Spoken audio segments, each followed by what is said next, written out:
Okay, welcome to all of you.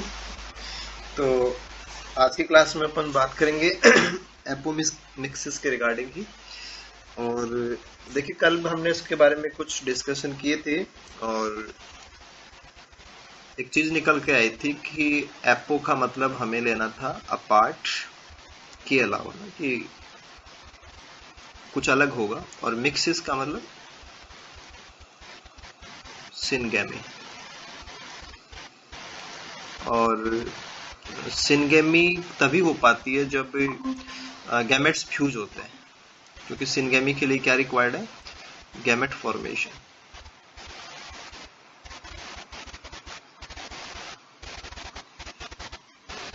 Gamete formation and gamete का fusion. तो gamete के formation और gamete का जो फ्यूजन होता है, अगर ये सब होगा तो ये ट्रू रिप्रोडक्शन में काउंट हो जाता है। True reproduction, true sexual reproduction, और जिसको हम एम्फीमिक्सिस भी कह सकते हैं। तो एम्फीमिक्सिस तो नेचुरल फिनोमिना होता है, लेकिन हम यहाँ पे बात करेंगे एपोमिक्सिस की। तो सिंपली आप ऐसा ध्यान में रख सकते हैं कि all other mechanisms रिप्रोडक्शन की, not including एम्फीमिक्सिस, ये जिसमें एम्फीमिक्सिस शामिल नहीं हो वो सब, चाहे कोई भी पैटर्न हो सकता है, कोई भी तरीका हो सकता है, बस उसमें शर्त यही है कि एम्फीमिक्सिस जैसा नहीं होना चाहिए, तो उनको हम एपोमिक्सिस में काउंट करेंगे। ठीक है, इसमें देखो, चीजों को समझने के लिए हम एक डिफरेंट तरीके से बात करते हैं। सपोज एक बार हम ड्रा करते हैं कि हमने एक ओव्यूल को ड्रा कर लिया,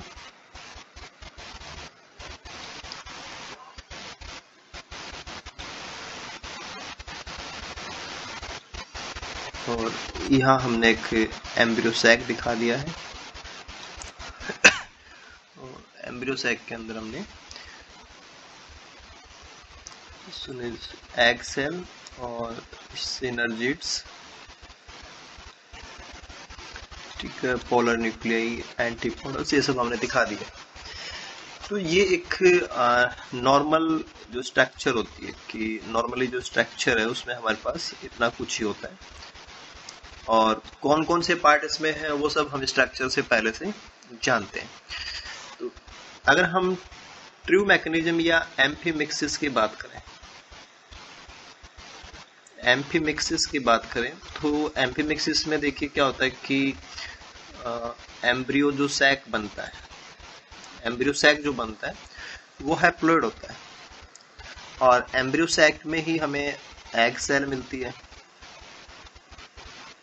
और एग सेल भी हैप्लॉइड है, और इसके साथ में जो फ्यूजन होता है वो मेल गैमेट का होता है,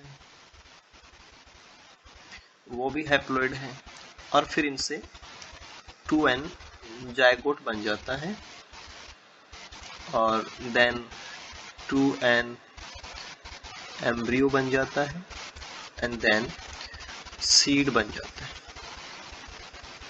तो सीड एक प्रोपेग्यूल होता है, सीड एक प्रोपेग्यूल है जो जर्मिनेट करके दोबारा से नया प्लांट बना सकता है। तो यहाँ पे जो मेन इवेंट है वो है फर्टिलाइजेशन।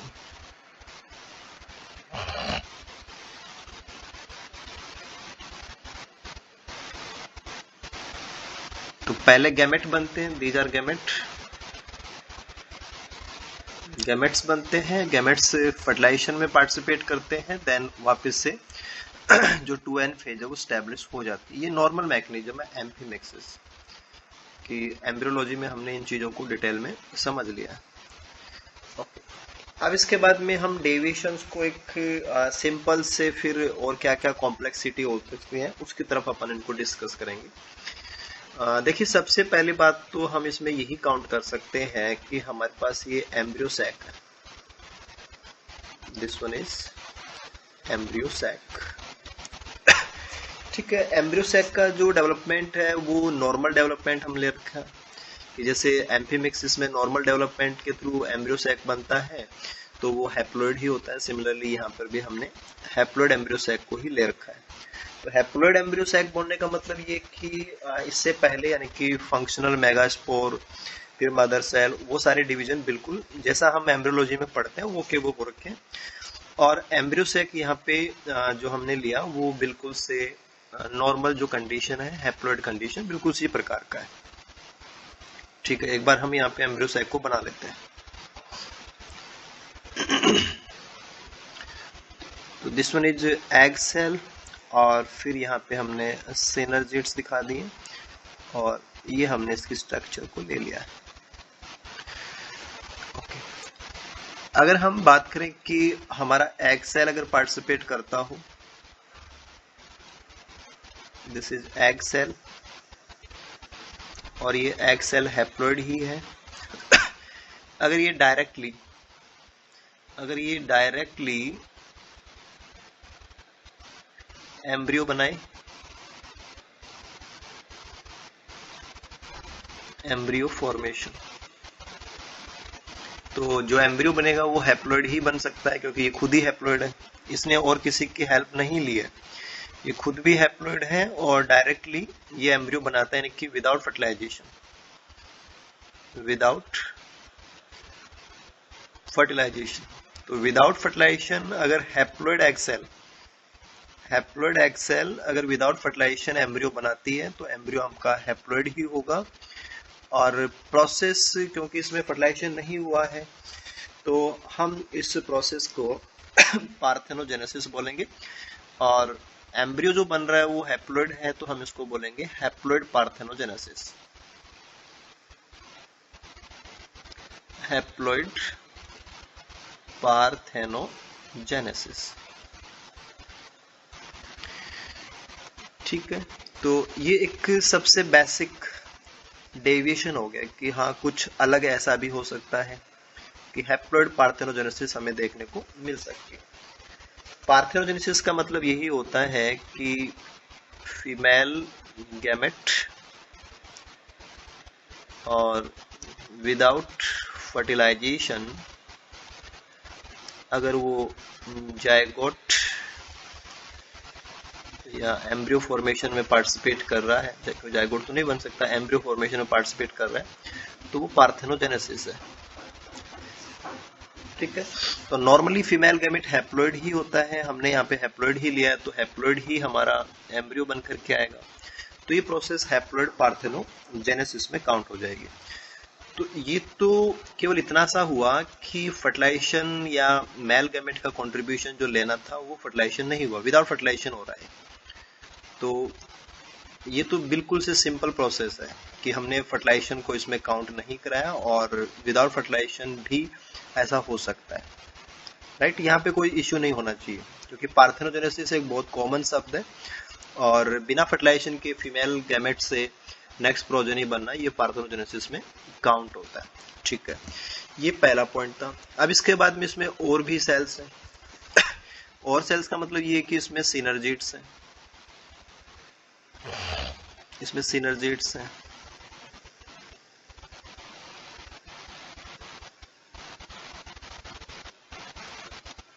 और सिमिलरली इसी प्रकार से यहाँ पे एंटीपोडल्स भी हैं।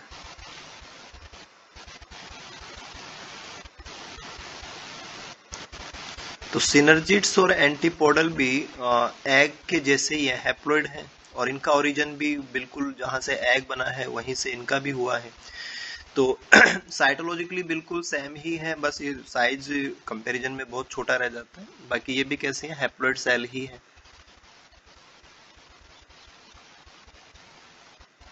ये भी नॉर्मल एम्ब्रियो सैक की नॉर्मल हैप्लॉइड सेल ही है। अगर इनमें से कोई सी भी सेल यानी कि सिनर्जिड हो या एंटीपोडल हो, अगर ये विदाउट फर्टिलाइजेशन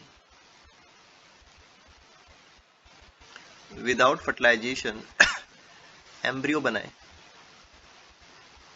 विदाउट फर्टिलाइजेशन, अगर वो एम्ब्रियो फॉर्मेशन करें विदाउट फर्टिलाइजेशन, ठीक है ना, विदाउट फर्टिलाइजेशन दोनों में हमें लेना है। तो विदाउट फर्टिलाइजेशन करते ही जो स्ट्रक्चर बनेगी वो हैप्लॉइड ही बनने लग जाएगी।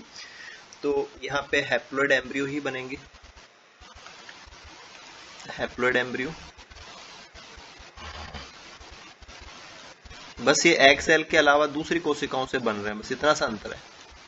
तो हैप्लॉइड एम्ब्रियो बन जाएंगी और ये जो हमारी प्रोसेस रहेगी इसको अपन बोलेंगे हैप्लॉइड एपोगेमी। इसके लिए वर्ड यूज होगा हैप्लॉइड एपोगेमी।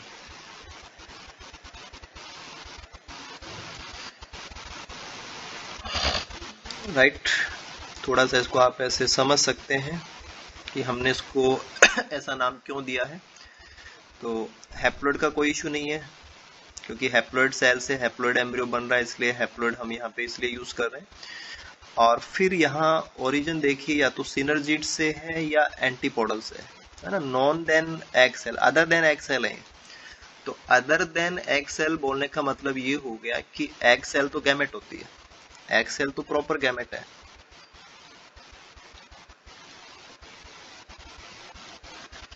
और ये प्रॉपर गैमेट नहीं है, नॉट गैमेट्स। तो ये गैमेट्स के अलावा वाली सेल्स है ना। तो एपो का मतलब अपार्ट और गैमी का मतलब गैमेट्स, यानी कि जो सिनर्जिड्स और एंटीपोडल्स हैं वो ट्रू गैमेट्स नहीं है, लेकिन साइटोलॉजिकली वो भी हैप्लॉइड ही है। तो अगर हैप्लॉइड सिनर्जिड्स या हैप्लॉइड एंटीपोडल्स अगर पार्टिसिपेट कर जाते हैं तो वहां पे हैप्लॉइड एम्ब्रियो ही बनेगा। प्रोसेस को हम बोलेंगे हैप्लॉइड एपोगेमी। तो यहां तो केवल इतना सा डेविएशन था कि एम्ब्रियो सैक तो नॉर्मल बनता है, लेकिन आपके ने दो ऑप्शन यहाँ पे काउंट किए कि क्या एग सेल विदाउट फर्टिलाइजेशन ऐसा कुछ कर रही है या सिनर्जिड्स या एंटीपोडल्स में से विदाउट फर्टिलाइजेशन ऐसा कुछ हो रहा है। राइट, ठीक है। चलो अब आप एक क्वेश्चन का आंसर देना कि अगर एग सेल फर्टिलाइजेशन में पार्टिसिपेट करती है, सपोज एग सेल फर्टिलाइजेशन में पार्टिसिपेट करती है, तब तो वो सिनगेमी हो जाएगी, मेल गैमेट के साथ में सिनगेमी। अगर सिनर्जिड्स या एंटीपोडल्स ये अगर मेल गैमेट्स के साथ में फ्यूज होते हैं, इनमें से कोई सी भी सेल अगर मेल गैमेट के साथ फ्यूज हो जाए, फ्यूज विथ मेल गैमेट,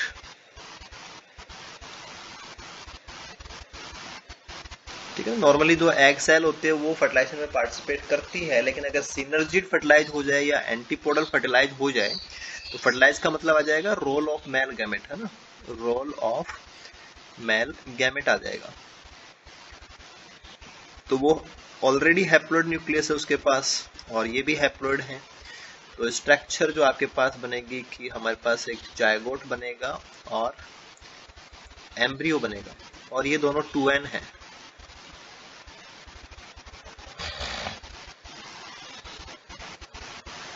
ये सुपर न्यूमेरी एम्ब्रियोज होते हैं, ये पॉली एम्ब्रियोनिक का एग्जाम्पल हो जाएगा। ये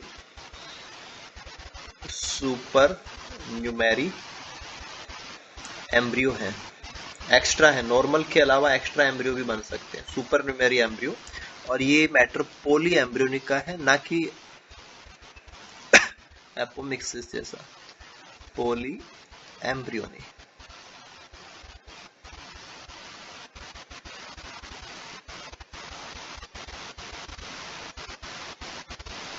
तो पॉली एम्ब्रियोनी अलग चीज है, और हम यहाँ पे केवल एम्फीमिक्सिस के अलावा और कौन से तरीके हैं जिनसे ऐसा कुछ हो सकता है। अगर फर्टिलाइजेशन हो गया ना, role of fuse with male gametes या फर्टिलाइजेशन हो गया, तो फिर देखिए यहाँ पे कॉन्सेप्ट ही चेंज हो जाएगी, क्योंकि यहाँ पे अब एम्ब्रियो जो बनेगा वो डिप्लॉयड है, लेकिन वो कहाँ से बन रहा है, एंटीपोडल या सिनर्जिड से बन रहा है, तो सुपर न्यूमेरी एम्ब्रियो बन जाएंगे।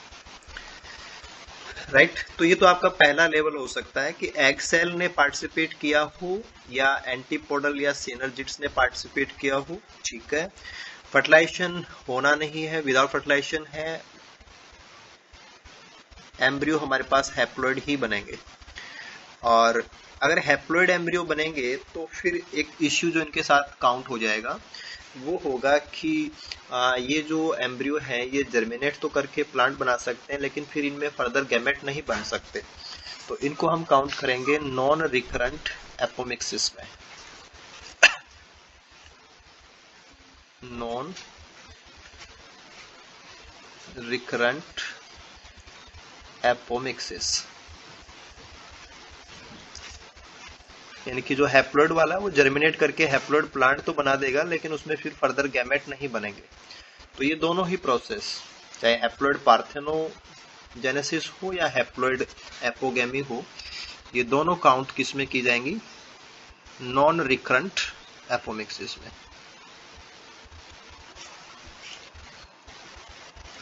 तो ये तो हमारे पास एक वन पार्ट आ गया कि हाँ ऐसा भी हो सकता है कि केवल एबनॉर्मलिटी इतनी सी हुई कि जो एम्ब्रियो सैक की हैप्लॉइड सेल है वो विदाउट फर्टिलाइजेशन ऐसा कुछ कर रही है और हैप्लॉइड एम्ब्रियो बन रहा है, तो अगली पीढ़ी में जाकर के ये डिस्टर्ब हो जाएगा, तो रिकरेंस इसकी होगी नहीं। तो नॉन रिकरेंट एपोमिक्सिस में ये दोनों चीजें काउंट हो जाएंगी।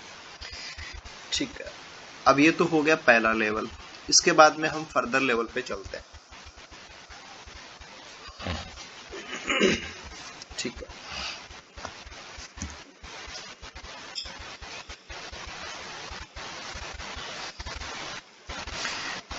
अब हम यहाँ पे बात कर लेते हैं रिकरेंट के रिकॉर्डिंग। रिकरेंट एपोमिक्सिस, तो रिकरेंट के लिए जरूरी है कि जो एपोमिक्सिस से बनने वाले जो एम्ब्रियो हैं वो 2n होने चाहिए। अगर हैप्लॉइड हुए तो फिर रिकरेंसी नहीं आएगी, तो हमें 2n एम्ब्रियो डेवलप करने हैं, और 2n एम्ब्रियो डेवलप भी करना है, साथ में हमें एपोमिक्सिस भी रखना है। एपोमिक्सिस भी रखना है यानी कि विदाउट फर्टिलाइजेशन 2n एम्ब्रियो बनाने हैं। तो विदाउट फर्टिलाइजेशन 2n एम्ब्रियो तभी बन सकता है जब एम्ब्रियो सैक 2n हो। ये एम्ब्रियो सैक 2n नेचर का होना चाहिए। तो क्या कुछ ऐसी कंडीशन भी आ सकती हैं, तो वो सारी फिर रिकरेंट में काउंट हो जाएंगी। इसमें देखिए पहला जो ऑप्शन है, पहले ऑप्शन की अगर हम बात करें तो यहाँ पे हम ले सकते हैं कि जैसे हमारे पास जो आर्चीस्पोरियल सेल होती है, एक बार इसको ड्रा कर लेते हैं ताकि आप इसको समझ जाएं।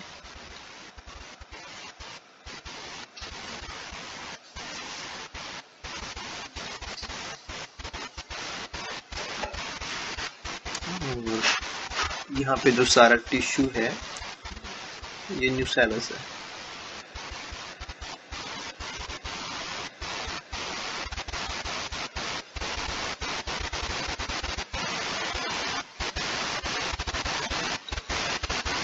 ओके, ठीक है, तो दिस इज न्यूसेलस।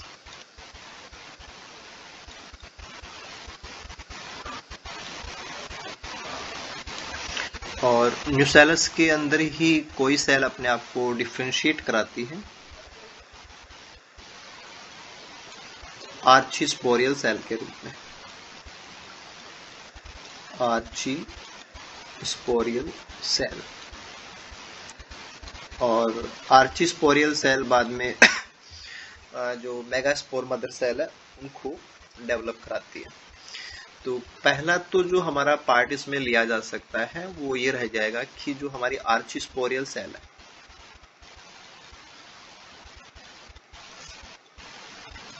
आर्चीस्पोरियल सेल, क्योंकि आर्चीस्पोरियल सेल से आगे जो डेवलपमेंट अगर आप उसकी बात करें तो मेगास्पोर मदर सेल बनती है, मेगास्पोर मदर सेल, और मेगास्पोर मदर सेल से फिर टेट्राड, फिर फंक्शनल मेगास्पोर, यानी कि फंक्शनल मेगास्पोर ही बाद में फीमेल गैमेटोफाइट को बनाता है। तो रिप्रोडक्शन में जो मेन रोल है, जैसे न्यूसेलस की सेल्स हैं वो तो न्यूट्रेटिव टिश्यू है, तो सेल तो यहाँ पे भी है, लेकिन आर्चिस्पोरियल थोड़ी सी अलग सेल है कि वो जनरेटिव है, कि आगे जाकर के वो गैमेट्स को जो बनाने का कंट्रीब्यूशन है सारा वो ही करती है। तो आर्चिस्पोरियल सेल अलग है होने को, ये सब क्या है, आर्चिस्पोरियल सेल भी 2n है और न्यूसेलस भी 2n है। सिमिलरली जो इंटेगुमेंट है ये भी 2n है, इंटेगुमेंट ये भी 2n ही है। तो होने को ये सारा डिप्लॉयड है, लेकिन एक बार हम बात कर रहे हैं कि जो आर्चिस्पोरियल सेल है जो कि डिप्लॉयड है, ये डिप्लॉयड सेल डायरेक्टली विदाउट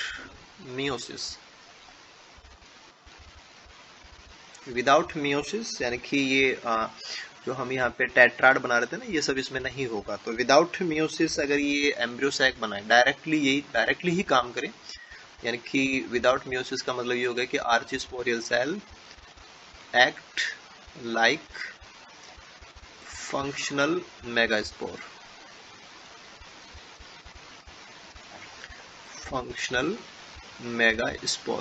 तो फंक्शनल मेगास्पोर में 3 माइटोटिक डिवीजन होते हैं, तो 8 न्यूक्लियाई बन जाते हैं। तो वो काम अगर आर्चिस्पोरियल सेल सीधा ही करने लग जाए तो यहाँ पे 8 न्यूक्लियाई भी बन जाएंगे, वो अरेंज भी हो जाएंगे।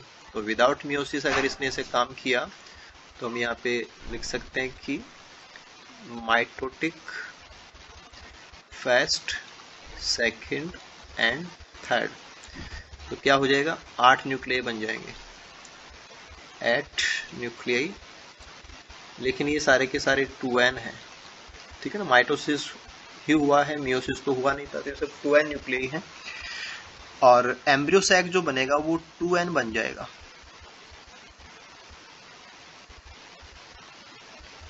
2n embryo sac. तो स्ट्रक्चर एम्ब्रियो सैक की बन चुकी है, बस मियोसिस नहीं हुआ था। तो विदाउट मियोसिस सेल ने डायरेक्टली ही फंक्शनल मेगास्पोर की तरह बिहेव किया और माइटोटिक डिवीजन फर्स्ट सेकंड करके उसने 8 न्यूक्लियाई बना दिए और 8 न्यूक्लियाई फिर अरेंज हो गए, 8 न्यूक्लियाई अरेंज हो रखे हैं। तो स्ट्रक्चर बिल्कुल से वही है जैसा हम नॉर्मल एम्ब्रियो सैक की बात करते हैं, तो स्ट्रक्चर वो का वही है, बस नेचर चेंज हो गया कि यहाँ पे हर एक सेल 2n है, राइट। और अब ये जो 2n एग सेल बनी है, क्योंकि यहाँ पे ये 2n एग सेल है, 2n एग सेल, अगर इससे फिर एम्ब्रियो बनेगा तो वो 2n ही होगा। तो 2n एम्ब्रियो भी बन सकता है। अभी हम हैप्लॉइड पार्थेनोजेनेसिस की बात कर रहे थे, उसमें हैप्लॉइड एग सेल से हैप्लॉइड एम्ब्रियो बनता है, तो यहाँ पे डिप्लॉइड एग सेल से डिप्लॉइड एम्ब्रियो बन रहा है। तो ये मैटर रिकरेंट में काउंट होगा, क्योंकि अब ये जर्मिनेट भी करेगा और फर्दर इसमें गैमेट भी बन सकते हैं, तो ये रिकरेंट में काउंट हो जाएगा। प्रोसेस को हम टेक्निकली जो वर्ड देंगे वो होगा generative apospory. This is generative apospory, generative apospory, ठीक है। एक सेकंड रुको आप, ठीक है। जनरेटिव का मतलब क्या है, जनरेटिव का मतलब ये आर्चिस्पोरियल, जनरेटिव का कनेक्शन किस चीज से है, आर्चिस्पोरियल से।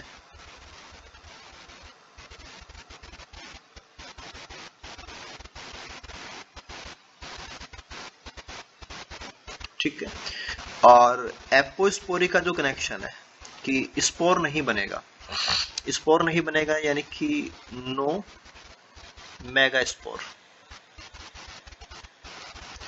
No megaspore formation. और जब हम कहते हैं कि मेगास्पोर नहीं बन रहा है, इसका मतलब archesporial cell directly embryo sac without meiosis, without meiosis. तो यही चीज हमने यहाँ पे काउंट की है कि आर्चिस्पोरियल सेल बिना मियोसिस में पार्टिसिपेट किए डायरेक्टली ऐसा कर रही है।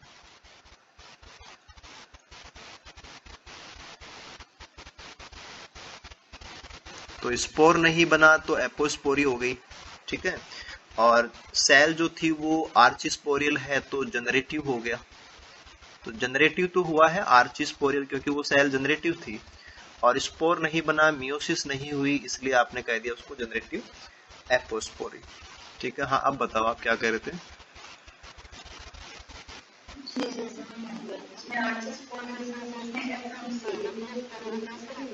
हाँ डिप्लोस्पोरी भी ऐसा ही होता है। हाँ अब देखिए इसमें दूसरा ऑप्शन और हम ले सकते हैं। अगर हम सेकंड ऑप्शन की बात करें तो यहाँ पे देखो, एक तो आर्चिस्पोरियल थी, ये तो मैन सेल थी, ठीक है। अगर इसने कुछ किया तो वो तो हमने जनरेटिव एपोस्पोरी में काउंट कर लिया। अब हम दूसरा पार्ट इसमें और ले सकते हैं। सेकंड पार्ट ये हो सकता है कि अदर देन आर्चिस्पोरियल, जैसे वहां पे अदर देन एक्सेल लिया था ना, वैसे यहाँ पे अदर देन आर्चिस्पोरियल। तो अदर देन आर्चिस्पोरियल में दो चीजें यहाँ पे हैं कि या तो न्यूसेलस है या इंटेगुमेंट है।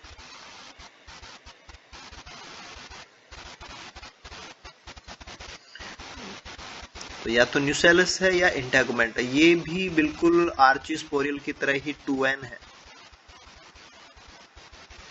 ठीक है। वो आर्चिस्पोरियल जनरेटिव नेचर का था, ये नॉन जनरेटिव नेचर के, बस इतना सा अंतर है। तो अदर देन आर्चिस्पोरियल के रूप में न्यूसेलस भी अगर पार्टिसिपेट कर रहा हो या इंटेगुमेंट अगर पार्टिसिपेट कर रहा हो तो कंडीशन बिल्कुल इसी प्रकार से हम ले सकते हैं कि ये सब होगा, यानी कि विदाउट मियोसिस, और यहाँ पे भी 2n एम्ब्रियो सैक बन जाएगा, ठीक है ना। सिमिलरली वो माइटोटिक डिवीजन अगर न्यूसेलस में हो जाएंगे या इंटेगुमेंट में जो हो जाएंगे तो 8 न्यूक्लियस बन जाएंगे, और 8 न्यूक्लियस कैसे हैं? डिप्लॉयड है। तो पार्टिसिपेशन किसका था? आर्चिस्पोरियल का था, तब तो जनरेटिव एपोस्पोरी। अगर न्यूसेलस या इंटेगुमेंट का था तो हम इसको बोलेंगे सोमेटिक एपोस्पोरी, इसको अपन बोलेंगे सोमेटिक एपोस्पोरी।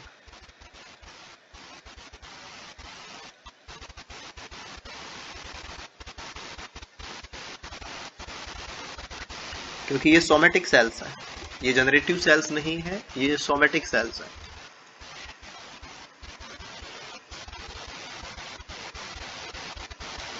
तो दीज आर सोमेटिक सेल्स।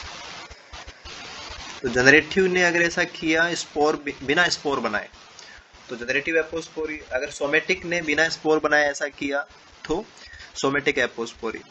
और जनरेटिव और सोमेटिक दोनों ही सेल यहाँ पे डिप्लॉयड हैं, तो बनने वाला एम्ब्रियो भी डिप्लॉयड होगा, और बनने वाला एम्ब्रियो अगर डिप्लॉयड हुआ तो ये सब रिकरेंट में काउंट होगा। तो इसका जो नेचर है वो कैसा होगा? रिकरेंट।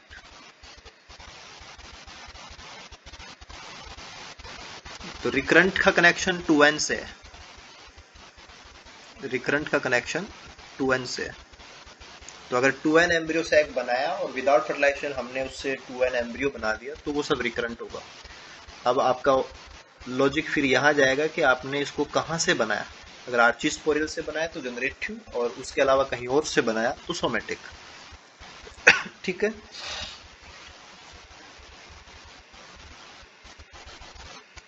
ओके, इसके बाद में हम नेक्स्ट जो और टर्म्स हैं उनकी बात कर सकते हैं,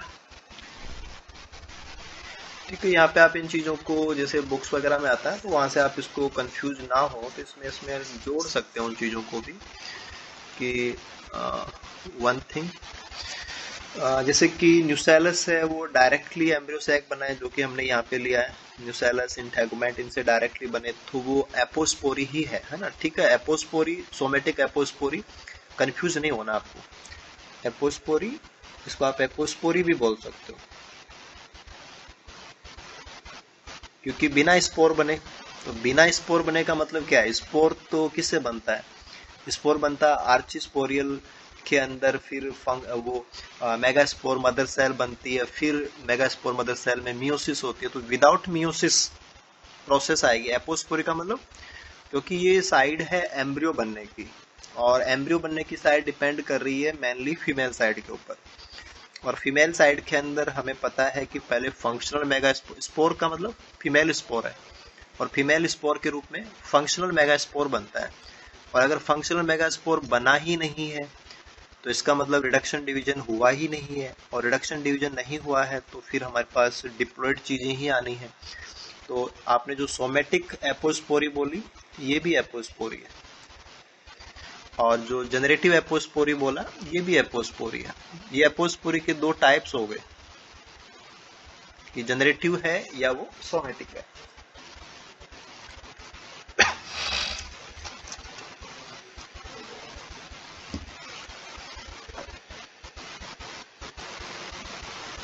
ठीक है, इसके साथ में ही हम एक फर्दर चीज को इसमें यही काउंट कर लेंगे, ताकि वो चीज भी आपको यहाँ समराइज हो जाएगी।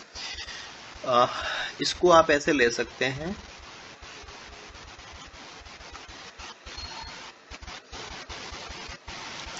कि जैसे आपके पास मेगास्पोर मदर सेल है, मेगास्पोर मदर सेल, तो मेगास्पोर मदर सेल 2n है, ठीक है, आर्चिस्पोरियल सेल से बनकर के आ रही है। और इसने डायरेक्टली, जैसा कि हमने यहाँ पे देखा है कि ये directly no reduction division, no reduction division, अगर इसने ऐसा कुछ किया तो यही सेल है ना, same cell work as functional megaspore, ठीक है ना। हालांकि फंक्शनल मेगास्पोर बोलना तो वैसे हो जाता है कि भाई रिडक्शन डिवीजन से बन करके आ रहा होगा, 3 खत्म हो गए, 1 बच रहा होगा, ऐसा होता है। लेकिन वो हमने यहाँ पे जस्टिफाई कर दिया कि रिडक्शन डिवीजन वगैरह हुआ ही नहीं है, तो वही cell work as functional megaspore.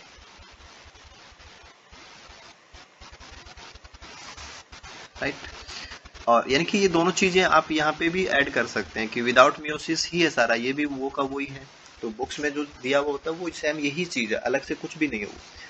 तो डिप्लॉइड जो मेगास्पोर बना, इससे वापस वही कि माइटोटिक हमारे फर्स्ट, सेकंड, थर्ड ये सब हो जाएं, तो वही 8 न्यूक्लियाई बनेंगी और 2n एम्ब्रियो सैक बन जाएगा। और फिर 2n एम्ब्रियो सैक से 2n जो एग सेल है, उससे हमारे पास 2n एम्ब्रियो बन जाएगा। तो इसको हम टेक्निकली डिप्लोस्पोरी भी बोल सकते हैं, ठीक है। जैसे एपोस्पोरी बोला, वैसे हम यहाँ पे डिप्लोस्पोरी।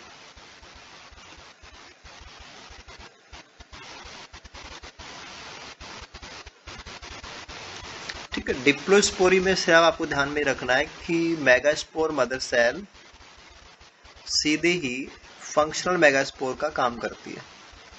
तो एक्चुअल में स्पोर हैप्लॉइड बनना चाहिए, लेकिन रिडक्शन डिवीजन होगा तो बनेगा हैप्लॉइड। रिडक्शन डिवीजन हुआ ही नहीं है, तो वही सेल फंक्शनल मेगास्पोर का बिहेव कर रही है, तो वो डिप्लोस्पोरी काउंट किया जा सकता है।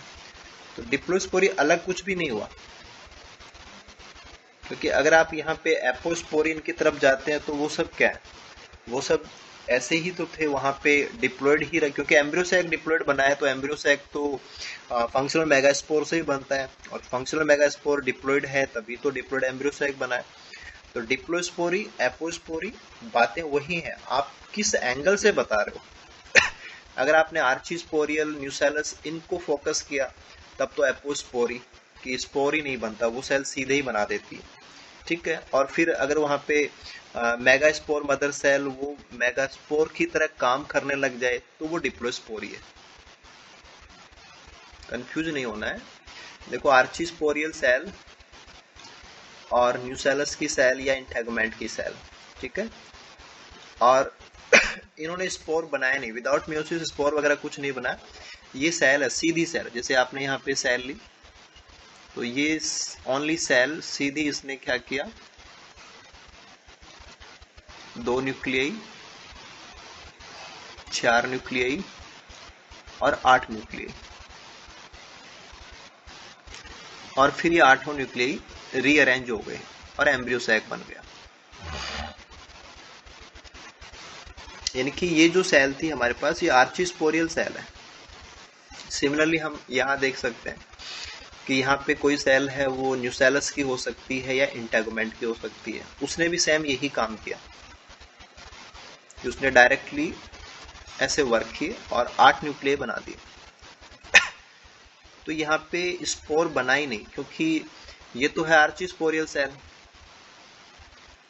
और ये है न्यूसेलस या इंटेगुमेंट की सेल।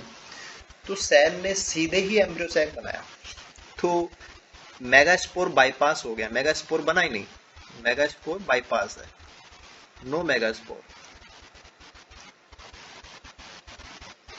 No megaspore. तो अगर मेगास्पोर नहीं बना तो हमने उसको क्या बोला है, स्पोर नहीं बना, एपोस्पोरी हो गया ये, एपोस्पोरी। और यहाँ पे थोड़ा सा चेंज किस प्रकार से लेना आपको कि आपने यहाँ पे मेगास्पोर मदर सेल ली, megaspore mother cell, this one is megaspore mother cell. और मेगास्पोर मदर सेल फिर मेगास्पोर की तरह ही बिहेव करती है, मेगास्पोर। लेकिन बस ये कि ये मेगास्पोर 2n है, ये 2n मेगास्पोर है। फिर इसमें reduction region, sorry mitotic first, second, third, वो सब होंगे। और इससे भी फिर 8 न्यूक्लियाई बन जाएंगे, वो अरेंज होंगे। तो यहाँ पे देखो स्पोर, रियल स्पोर नहीं बनाता, लेकिन हमारी जो मेगास्पोर मदर सेल है वही स्पोर की तरह काम कर रही थी, यानी कि स्पोर जैसा कुछ था इसमें। तो हम इसको डिप्लोस्पोरी बोल रहे हैं कि स्पोर बन रहा है इसमें। हालांकि रियल स्पोर नहीं है वो, रियल स्पोर तो हैप्लोइड ही होता है, वो तो बना ही नहीं, लेकिन फंक्शनल की तरह ही मेगास्पोर ने काम किया, तो स्पोर है यहाँ पे। तो ये जो फिगर हमने यहाँ पे काउंट किया ना, इस फिगर की वजह से इसका नाम क्या है, डिप्लोस्पोरी।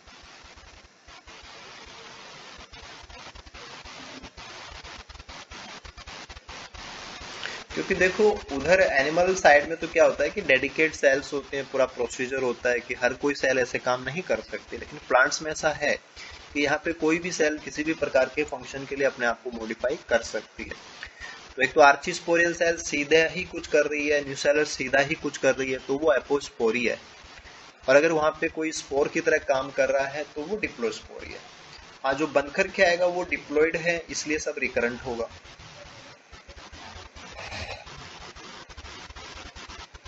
समझ सकते हैं? ठीक है। तो ये आपका जो एपोस्पोरी, ठीक है ना, एपोस्पोरी में दोनों चीजें आ जाएंगी। एपोस्पोरी को आप बड़ा लेके चलें कि दिस वन एपोस्पोरी, तो इसमें जनरेटिव भी आ जाएगा और सोमेटिक भी आ जाएगा। और फिर एपोस्पोरी में आपको स्पोर नहीं बनाना है, और डिप्लोस्पोरी में आपको डिप्लॉइड स्पोर बनाना है। और लास्ट में आपको इन दोनों ही कंडीशन में 2n एम्ब्रियो चाहिए, तो 2n एम्ब्रियो सैक ही बनाना है। और फिर 2n embryo 2n egg cell से बनाएंगे तो फर्टिलाइजेशन इसमें हम ले नहीं सकते।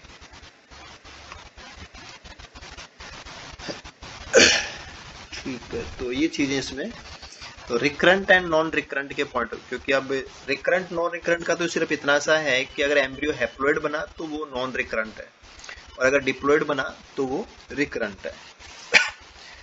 अब इसमें कुछ और पॉइंट थे, उनको भी आप ले सकते हैं। जैसे कि कल हम बात कर रहे थे, वन इज सेमीगैमी, वन इज सेमीगैमी। तो सेमीगैमी का मतलब ये होता है कि जो डिप्लॉइड एम्ब्रियो सैक, ठीक है। तो डिप्लॉइड एम्ब्रियो सैक बोलते ही अब आपके पास वो सारी कॉन्सेप्ट आ जानी चाहिए कि ऐसा तभी बन सकता है जब रिडक्शन डिवीजन नहीं हुआ हो ना। डिप्लॉयड एम्ब्रियो सैक तभी बनता है जब रिडक्शन डिवीजन नहीं होता, वरना तो एम्ब्रियो सैक की नेचर है वो हैप्लॉइडी में कन्वर्ट हो जाती है। तो डिप्लॉयड एम्ब्रियो सैक होना चाहिए, लेकिन साथ में और क्या होना चाहिए, with mail nucleus, with mail nucleus. और मेल न्यूक्लियस का मतलब ये तो पोलन ट्यूब से ही आएगा। तो पोलन ट्यूब एंटर कर रही हो, एम्ब्रियो सैक है वो 2n है, जैसे आपने एम्ब्रियो सैक लिया, ये 2n एम्ब्रियो सैक है, क्योंकि ये विदाउट मियोसिस वाले रास्ते से बन करके आया है। और यहाँ पे हमने एग सेल ले ली, तो ये 2n एग सेल है।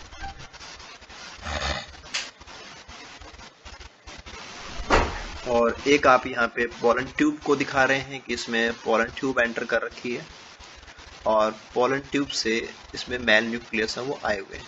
ठीक है, इसके खुद के जो न्यूक्लियाई हैं वो भी हम यहाँ पे दिखा देते हैं।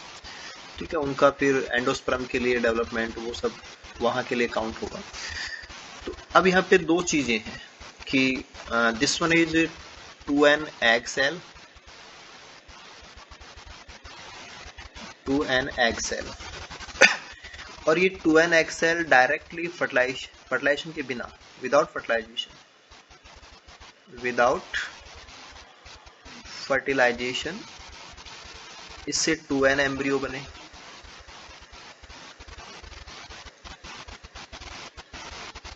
ओके, और फिर दूसरा ये है कि जो मेल न्यूक्लियस आया है, ये mail nucleus, this is haploid mail nucleus,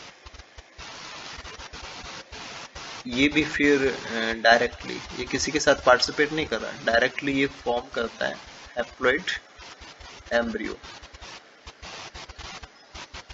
तो प्रोसेस तो हमें ये कह रही थी कि इनको आपस में फ्यूज होना चाहिए था, फ्यूज होते तो फिर ट्रिप्लॉइड बन जाता, क्योंकि 2n तो पहले साथ और एक हैप्लॉइड इसमें जुड़ता तो ये ट्रिप्लॉइड हो जाता, लेकिन ये ट्रिप्लॉइड नहीं हो रहा ना, क्योंकि डिप्लॉइड से डिप्लॉइड एम्ब्रियो बन गया, तो ये तो डिप्लॉइड पार्थेनोजेनेसिस जैसा हो गया। तो ये जो हमने प्रोसेस देखी कि diploid egg cell without fertilization diploid embryo बनाती है, तो ये तो डिप्लॉइड पार्थेनोजेनेसिस जैसा है। This is like diploid parthenogenesis, without fertilization parthenogenesis है, और डिप्लॉइड नेचर, डिप्लॉइड वहां से लिया हमने, डिप्लॉइड पार्थेनोजेनेसिस। हाँ, लेकिन ये हैप्लॉइड पार्थेनोजेनेसिस नहीं है, ये हैप्लॉइड पार्थेनोजेनेसिस नहीं है, क्योंकि पार्थेनोजेनेसिस के लिए फीमेल गैमेट की रिक्वायरमेंट होती है, ना कि मेल गैमेट। तो ये एंड्रोजेनिक हैप्लॉइड वो तो बायोटेक में चला जाता है। ठीक है, तो mail nucleus directly, mail nucleus है वो हैप्लॉइड है, वो डायरेक्टली हैप्लॉइड एम्ब्रियो बना रहा है। तो ये केवल हैप्लॉइड एम्ब्रियोजेनेसिस है कि हैप्लॉइड सेल थी, उसने हैप्लॉइड एम्ब्रियो बना दिया, तो ये ओनली हैप्लॉइड एम्ब्रियो फॉर्मेशन है, पार्थेनो नहीं बोल सकते उसको।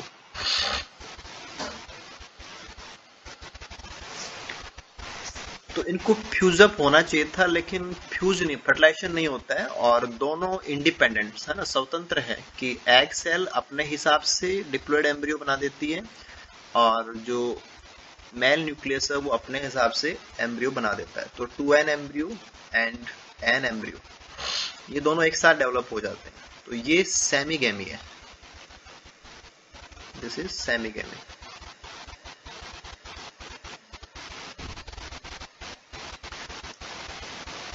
दिस वन एक अलग से थोड़ा डिफरेंट हो गया कि हाँ ऐसा भी रह सकता है कि हाँ पोलन ट्यूब अगर डिप्लॉइड एम्ब्रियो सैक में एंटर करे, अगर ये एम्ब्रियो सैक हैप्लॉइड होता तब तो ऐसा नहीं होता, तब तो नॉर्मल सिनगैमी हो जाती, तो वो सब यहाँ पे नहीं हो रहा है। ठीक है, ये एक सेमीगैमी का एग्जांपल, कि सेमीगैमी को आप इस प्रकार से समझ सकते हैं। और ऐसे ही अगर हम बात करें तो एडवेंटिव एम्ब्रियोनी,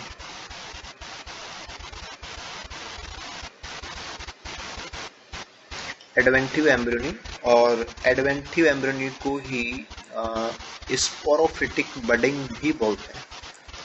स्पोरोफिटिक बडिंग। ठीक है, तो आप इसको ऐसे समझें कि एडवेंटिव का मतलब होता है जो नियत स्थान होता है, जो नियत स्थान होता है, नियत स्थान से बाहर या अलग। तो एम्ब्रियो जायगोट से बनता है, तो जायगोट के अलावा कहीं और से बन रहा हो तो वो हम यहाँ पे काउंट करेंगे। तो इसमें आपको ये देखना है कि two n embryo formation from any cell of the ovule out of embryo sac,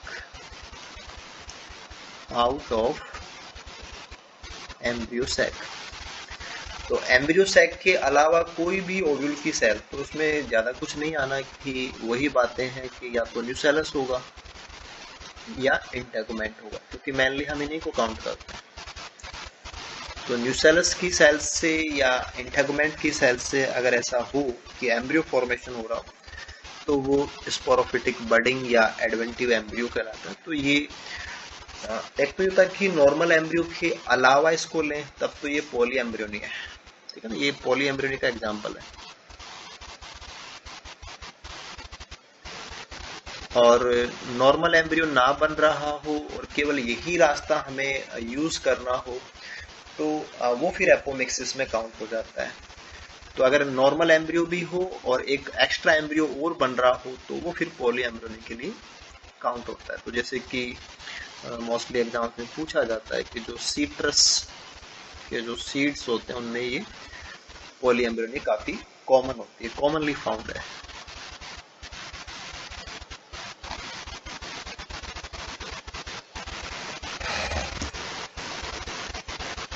और ऐसे ही एक और चीज इसमें ले सकते हैं वो है स्यूडोगैमी।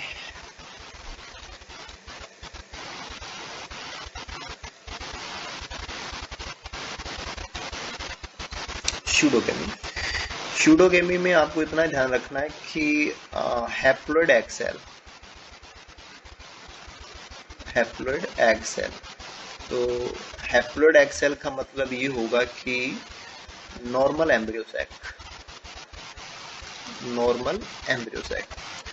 तो एम्ब्रियो सैक तक का डेवलपमेंट बिल्कुल कॉमन है, उसमें कोई इश्यू नहीं है। और हैप्लॉइड एग सेल से हैप्लॉइड एम्ब्रियो बन जाए,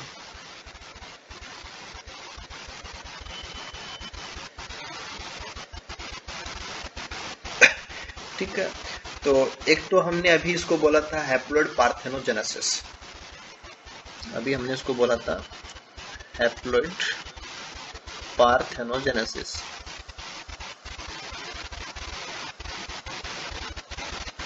लेकिन यहाँ पे ये हैप्लॉइड पार्थेनोजेनेसिस नहीं है, स्यूडोगैमी हैप्लॉइड पार्थेनोजेनेसिस नहीं है। तो इसमें क्या अंतर आएगा? इसमें केवल इतना सा अंतर आएगा कि जो हैप्लॉइड एम्ब्रियो बना है उसका कारण क्या है? उसका कारण है ड्यू टू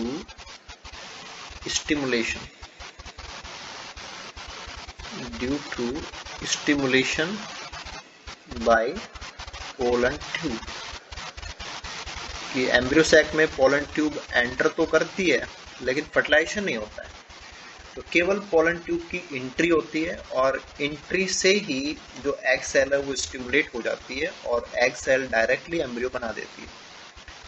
तो पोलन ट्यूब केवल स्टिमुलेशन का काम करती है, तो ट्रू फर्टिलाइजेशन में पार्टिसिपेट नहीं करती। तो ऐसा लगता है कि जब पोलन ट्यूब आई है तो फर्टिलाइजेशन हुआ होगा, लेकिन हुआ नहीं है। तब हम इसको क्या बोलते हैं? आभासी, है ना, स्यूडो।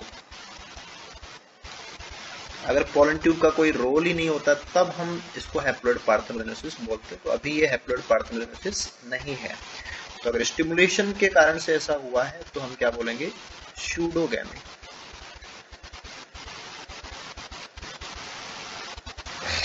तो ये कुछ चीजें हैं जिनको हम ये जो नॉर्मल जो मैकेनिज्म के अलावा क्या क्या हो सकता है एम्ब्रियो फॉर्मेशन तक को लेकर के। और फिर ये सारी चीजें वो हैं कि हमने एम्ब्रियो बनाए तो डेफिनेटली एम्ब्रियो है वो सीड में ही बनेगा। तो अभी सीड बन रहे हैं तो इतना कुछ जो हमने लिया कि चाहे कोई भी रास्ता हो, कुछ भी हो रहा हो, अल्टीमेटली एम्ब्रियो बन ही जाता है, हैप्लॉइड बनता है, डिप्लॉइड बनता है, वो भी एक अलग इशू था। लेकिन जो भी एम्ब्रियो बनेगा उसके बाहर सीड बन जाएगा, वो सीड सीड का पार्ट होगा वो। और जब सीड बन रहा है और रास्ता एम्फीमिक्सिस के अलावा कोई भी हो, है ना, कि सीड फॉर्मेशन हो रहा है, सीड फॉर्मेशन हो रहा है इसका मतलब एम्ब्रियो फॉर्मेशन हो रहा है। तो सीड फॉर्मेशन या एम्ब्रियो फॉर्मेशन हो रहा है और एम्फीमिक्सिस नहीं हो रहा है, एम्फीमिक्सिस नहीं हो रहा है। तो ऐसा जो कुछ भी होगा कि सीड बन जाता है, सीड में एम्ब्रियो हैप्लॉइड हो, डिप्लॉइड हो, वो कुछ भी रह सकता है ना। एम्ब्रियो फॉर्मेशन में दोनों ऑप्शन है कि एम्ब्रियो में दो ऑप्शन आप यहाँ पे लिख सकते हैं कि हाँ ये हैप्लॉइड भी हो सकता है और डिप्लॉइड भी हो सकता है। लेकिन एम्ब्रियो भी बनेगा, सीड भी बनेगा, लेकिन एम्फीमिक्सिस नहीं होगी। तो इन सब के लिए जो वर्ड यूज होता है वो होता है एगैमोस्पर्मी, एगैमोस्पर्मी, एगैमोस्पर्मी। और फिर ये हो कि ऐसा कुछ लें अपन कि सीड फॉर्मेशन भी नहीं हो रहा है, नो, और एम्फीमिक्सिस भी नहीं हो रही है, नो, लेकिन फिर भी नया प्लांट बन जाए, फिर भी नया प्लांट बन जाए कि सीड भी नहीं बन रहा और एम्फीमिक्सिस भी नहीं बन रहा, फिर भी नया प्लांट बन जाए, तो वो रह जाएगा वेजिटेटिव रिप्रोडक्शन, वेजिटेटिव रिप्रोडक्शन। तो इसमें आपको देखना है no seed and no amphimixis.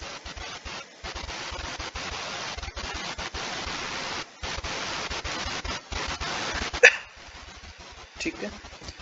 और एगैमोस्पर्मी और जो हमारा वेजिटेटिव रिप्रोडक्शन है, ये मिलाकर के टेक्निकली एपोमिक्सिस बोला जा सकता है कि अगली पीढ़ी आ गई और उसमें एम्फीमिक्सिस की जरूरत ही नहीं पड़ी। ठीक है, ले सकते हैं इस प्रकार से।